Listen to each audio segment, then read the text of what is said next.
Since its foundation in 1913, Woudzug has been committed to building a sustainable future through the manufacturing of long-lasting kitchen and textile care appliances and responsible carbon-neutral production. It means the Swiss firm is well placed to tackle the topic of timelessness in design. And that's exactly what it will do across 3 special episodes of Monocle on Design. Recorded at Milan Design Week, the final episode airs on Wednesday, 13th of June. We'll hear from designers including Jay Oscarby, Simone Farasin and Tosi Oshinowo. Where you're contributing towards the urban environment, it's really, really important to create architecture that stands out but also recedes gently. It has to have a level of balance. So tune in for some essential discussion on ensuring quality and longevity are imbued in our homes and workplace with Woudzug.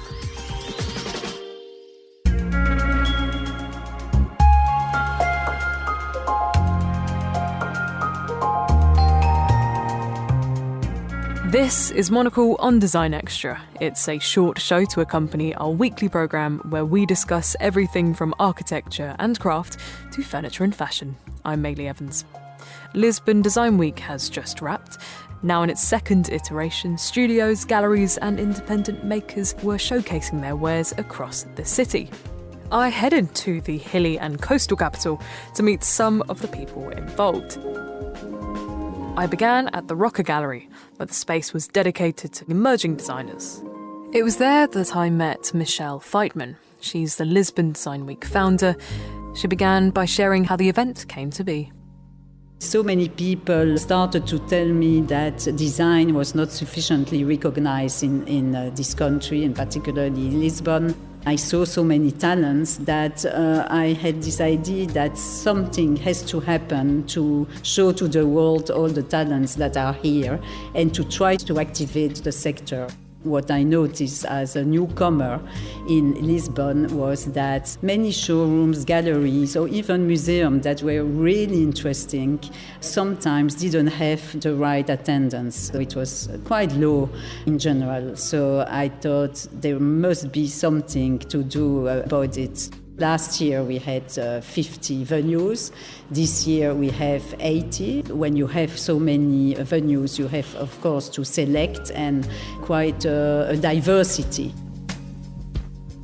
I lived many years in London and I didn't try to reproduce what I have seen there. It's not easy. What we decided from the first day is first to recognize and acknowledge the special skills and artisans that they have here, to try to put the focus on what is produced here, whether by foreigners or by Portuguese. We don't want to exclude.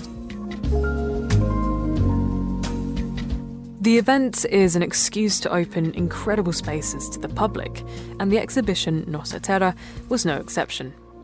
It was set in a brilliant white box, the former atelier of the architect Manuel Hersch Mateus, and it was here that Sam Barron, a French designer who has called Portugal home for the last 21 years, focused on terracotta.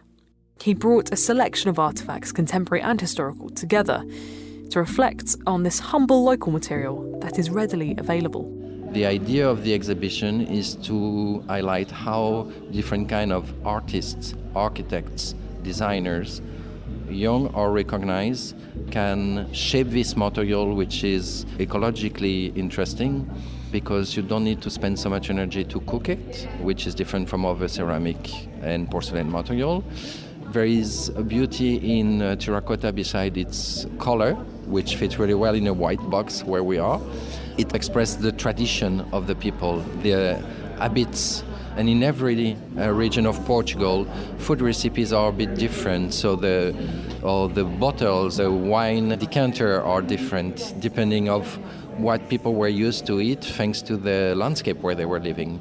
And I found interesting to show that there is a very contemporary way to show these habits. Some pieces are very vintage, come from private collection or company archives, and some pieces were freshly done a week ago by young designers. So you can really have a full overview.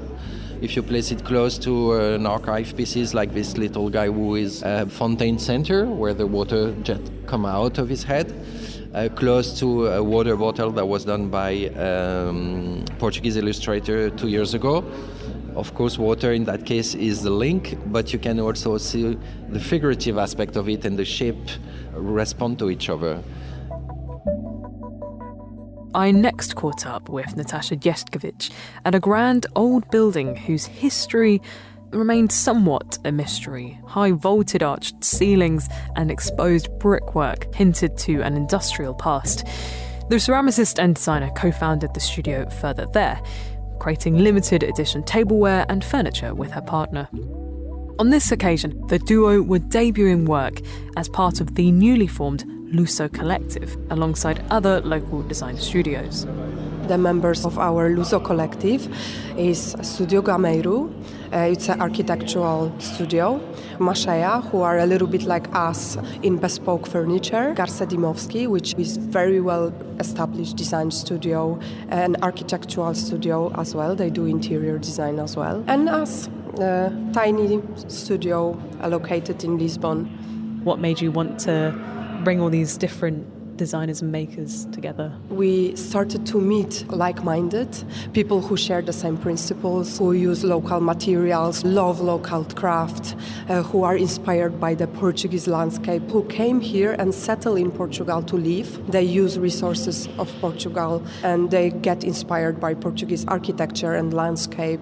Always when we do our work as designers, we tend to be very individual about it. We tend to be very separated from each other, and I'm lacking the community.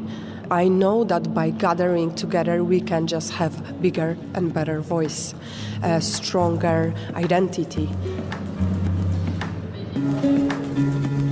Next, it was off to Ojo Art Gallery, a space dedicated to contemporary art made with ancient techniques. There, the Porto-based furniture producers De La Espada were showcasing their latest wares. I'm Luis de Oliveira. I am co-founder, along with my lovely wife Fatima, of De La Espada, a Portuguese company that has reached 30 years of age, so happy birthday to us. We're at the Lisbon Design Week, which we also happen to sponsor, and we're having fun. I'm like a big kid in a candy store, right, surrounded by the people here in Lisbon and all these different projects. After 30 years, you begin to assume that others think you're part of the establishment. And De La Espada tries really hard not to be that. It really follows its own thing in terms of the standards of what we do and also the creative direction that we follow. I don't really think that we represent trend. We represent a way of thinking. It's really important for us to remind people that yes, we've been around, and yes, it has benefits in the sense of the accumulated experience. But no, we're still young and learning and creative and exploring things. And the arts and crafts family is exactly that. It's exploring our past, but also creating a piece which is contemporary, right? We're doing both things at once. The company were celebrating their new arts and crafts cabinet system, produced by their in-house atelier, melding woodwork, ceramics and textile features together. The piece was inspired in part by a photograph, as Luis explains. It's a photograph of a woman doing embroidery on a bay window, so she has light from both sides. There's a piano, clearly that's a bourgeois middle-class family somewhere, and there's this classic cupboard to the right-hand side of her. It's about 120 years old. It is a photograph. When we sought the rights to use the image, we ended up with the grandchildren of the folks that inherited the cabinet in that photograph. They could remember the name of the cabinet maker. They were actually quite specific. They could remember. That cabinet obviously had been handed down. The story had been told over 3 generations, right? 120 years.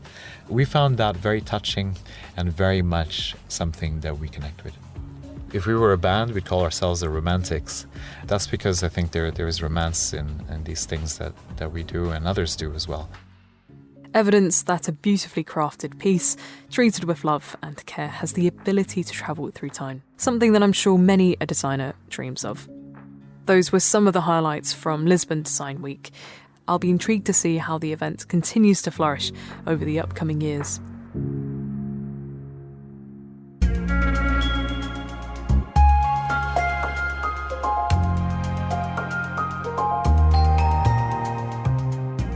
That's all for today.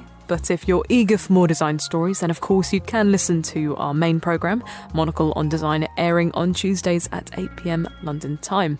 Or if you prefer print, then you can pick up a copy of Monocle magazine. You can find it on all good newsstands now. Today's episode was produced by me, Maylie Evans. Thank you very much for listening.